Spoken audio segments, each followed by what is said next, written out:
make of the fact that Square is full speed ahead? Does this have more to do with market conditions, despite volatility that we've seen in recent weeks, or Dorsey's own job?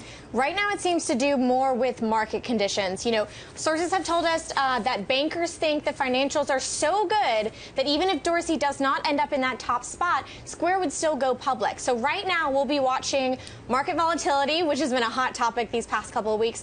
The other thing to pay attention to will obviously be what the Fed has to say about interest rates and whether or not the investor community gets a little bit of certainty as to what exactly they're doing next. So right now, we're pegged at Q4. And it seems to be that all pistons are firing for Square for a fourth quarter IPO.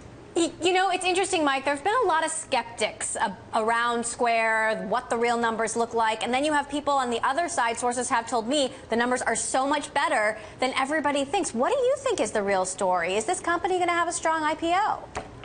So I think this company, based on what I understand, their fundamental economics to be in their core business, they've done an amazing job at getting margin that virtually no one else can in the small business segment in their core processing business, and that's tremendously impressive. And I believe that that bodes well for their ability to serve that customer segment with new products, and that really is where I believe Square's core growth opportunity is. So offering small businesses and increasingly large enterprises more services beyond payment processing. So whether that be lending, whether that be food delivery and food ordering, a host of acquisitions that they've done recently, but the ability for them to generate better margins in their core business than other folks have traditionally been able to bodes well for their ability to bolt on exciting services that are complementary and serve that core SMB segment that they're having a lot of success in with beautifully designed functional products at better economics than other folks are able to achieve.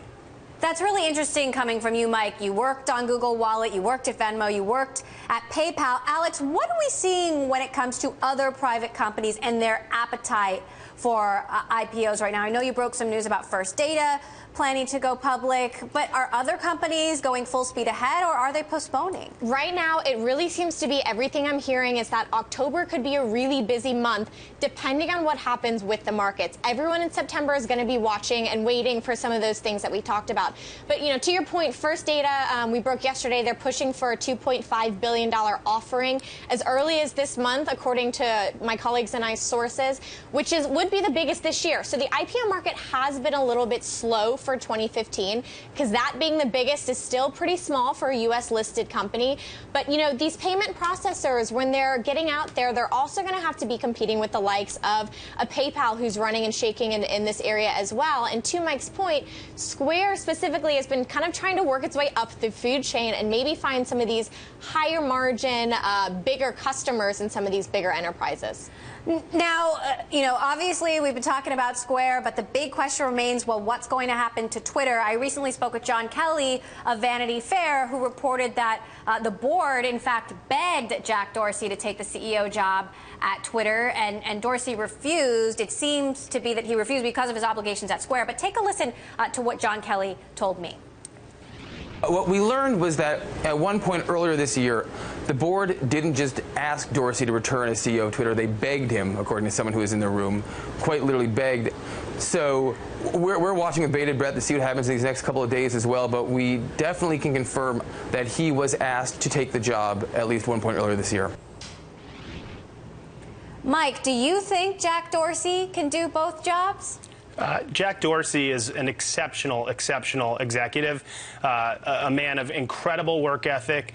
If you've ever worked for a startup or growth stage company, there are folks who are just 10x in terms of their ability to lead, to have deep product insight that no one else can have. It's clear from folks I've spoken with that Jack Dorsey has that ability. He's a rare breed of executive. So given his work ethic, given his deep product insight and chops that are so far beyond the average even leadership executive, I am optimistic that he could do both jobs were that necessary.